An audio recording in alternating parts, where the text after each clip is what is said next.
Hello বন্ধুরা, তোমরা যদি কখনো কল্যাণেশ্বরী মন্দিরে আসো পুজো দিতে, যেটা মাইথন ড্যাম দেখতে আসলে মন্দিরটায় পুজো দেওয়াটা মাস্ট। খুব জাগ্রত মন্দির। তো সেখানে কল্যাণেশ্বরী দেবী মন্দিরে পুজোটা দেওয়ার পর আমি এর আগে কিন্তু অনেক ভিডিও দিয়েছি, যে কল্যাণেশ্বরী মন্দিরের সব কিছুই আমি দিয়েছি এর আগে। তো এই শিব মন্দিরের দেওয়া ভিডিওটা দেওয়া হয়নি। তো এই শিব মন্দিরটা হলো কল্যাণেশ্বরী মন্দিরটা, পুজো দেওয়ার একটুখানি 5 মিনিট আসলেই এই মন্দিরটা পাবে। এটা হচ্ছে শিবের মন্দির। এটা পাহাড়ের চূড়ায়, পাহাড়ের উপরে অনেকটাই উঁচুতে। তো কত ফিট উঁচু আমি ভুলে গেছি, অতটা মনে নেই। তো এটা তোমরা আসতে পারো, এটা খুব ভালো লাগবে। সব থেকে মজা লাগবে যে এতটা পাহাড়ের মাথায়, এতটা পাহাড়ের উপরে চড়ে গিয়ে সিঁড়ি দিয়ে তারপরে মন্দিরটা পেয়ে যাবে তোমরা। এই যে আমার বর, সে তো উঠতেই পারছিল না, খুবই হাঁপাচ্ছিল। আর ওকে কি বলবো, আমি নিজেই এতটা বেশি হাঁপিয়ে গেছি যে আমি উঠতে পারছিলাম না। তো আমাদের কি হাল হবে আমরা জানি না, আমাদের দম খুবই কম। এই যে অবশেষে আমরা মন্দিরটাতে পৌঁছেছি, এই যে উপরটায় এসে পৌঁছেছি, ওখানকারের ভিডিও এটা।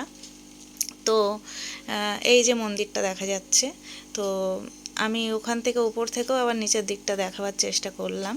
তো প্রচণ্ড উঁচু। তো আমি আমি জানি না যে আমার দ্বারাই কখনো বৈষ্ণোদেবী ওঠা হবে কি না। ইচ্ছা তো আছে যাওয়ার, কিন্তু আমি জানি না কখনো যাওয়া হবে কি না। তবে যদি যাই, আমি জানি না উঠতে পারবো কি না, কারণ এইটুকু উঠে আমার যেভাবে কষ্ট হয়েছে, তো আমি কি বলবো। তবে তোমরা আসতে পারো, তোমরা কাছাকাছির মধ্যে হলে এটা আসতে পারো। যারা আমাদের কলকাতার দিকে এরিয়াতে এদিকেই থাকো, তারা আসতে পারো। খুবই ভালো লাগবে যে এতটা পাহাড়ের উপরে আস্তে আস্তে উঠে। যাদের হাঁটু প্রবলেম আছে বা বয়স হয়েছে, তাদের পক্ষে বোধহয় সম্ভব হবে না।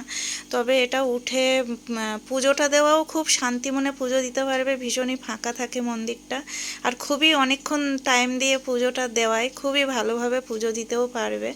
তো যাই হোক, এটা এই যে এতটা উঁচুতে ওঠা, সেটা সব থেকে বড় মজাদার ব্যাপার।